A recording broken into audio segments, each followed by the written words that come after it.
Good morning again, children. It's lovely to see you. Can you believe it's already a week since we were all sitting here together? It's been lovely as I have been driving around this week between the schools. I've seen some of you out and about on your bikes or walking around with your families, and you've been keeping a safe distance and getting fresh air, which is fabulous. And I know that some of you as well have been joining the St. Paul's Rosary group each day and saying the Rosary at 7 p.m. and that is also a really lovely thing to do. So very well done. It's so important to be part of your parish community. And I must also say a very big thank you to those of you who have sent posters in with Jesus's comforting words from his last gospel, because Jesus said so many things to his disciples that we can use today. And I really, when I think about it, the words that he said 2,000 years ago are still really important for us. It just shows how amazing he was and how wise he was. So thank you for those, and some of them are on the website. Now, you know that I love reading, and I have been reading with my children at home. These are just some of the books that we've been reading together. So Oliver Jeffers' The Way Back Home, which is about a boy who gets lost in space but finds someone to help him. And you may recognise this, Harry Potter and the Chamber of Secrets. The good thing about this book is it's got loads of pictures in, which is always nice. And I'm sure you've all heard of Roald Dahl. And so this is the BFG. So these are just some of the books that I've been reading with my children. And the theme with them all is friendship. How people work together and are good friends and they support one another. Just like you've got good friends who are always there for you, share the fun that you have, know what to say most of the time, and you just enjoy their company. And that was what it was like for Jesus. As you know, he wasn't just a leader and a teacher to his disciples, he was their friend as well. And during last week's gospel, the disciples were so upset that Jesus was going to be leaving them. Their friend, their master, their teacher, their rabbi was going to be going off and leaving them. And they didn't know what they were going to do. And Jesus, you will remember, comforted them. And he said, don't worry, I am in you. The Father is in you. The Father is in me. Well, he could still see, even though he tried to make them feel a bit better, that they were worried. And so in yesterday's gospel, Jesus spoke to the disciples about the fact he was going to send an advocate, someone to comfort them so that they would not feel so lonely. So I'm going to read yesterday's gospel to you.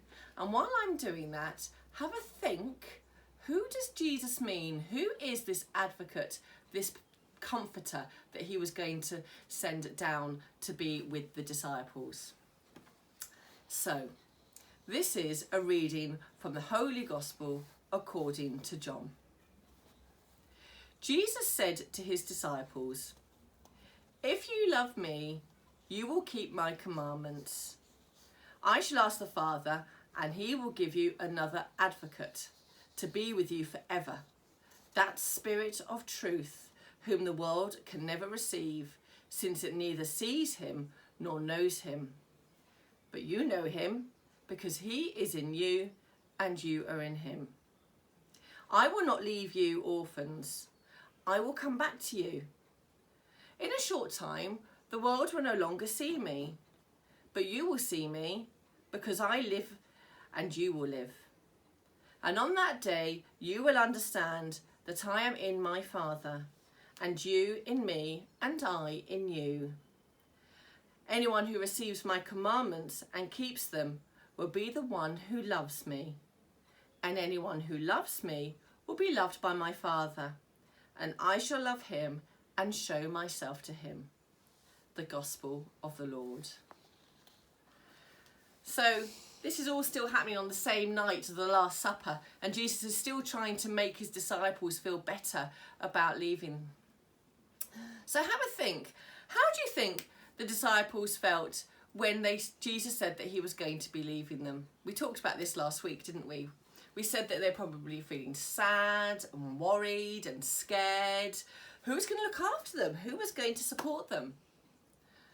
And then, of course, how do you think they felt when Jesus said, there's going to be an advocate, someone who's going to come and comfort you, something is going to come and help you.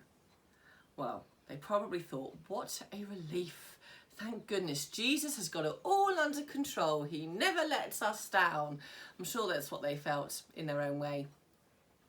So who do you think they thought the helper was going to be? Don't forget, children, that they didn't know about the Holy Spirit. They probably thought that it was going to be a different person, someone else for them to be with and to guide them. But of course it was the Holy Spirit, and he is still with us today. He came down to the disciples when Jesus returned to heaven to help them to spread the good news and to be strong and to be brave. Now, the Holy Spirit gave them 7 gifts which were going to help them to spread Jesus' word.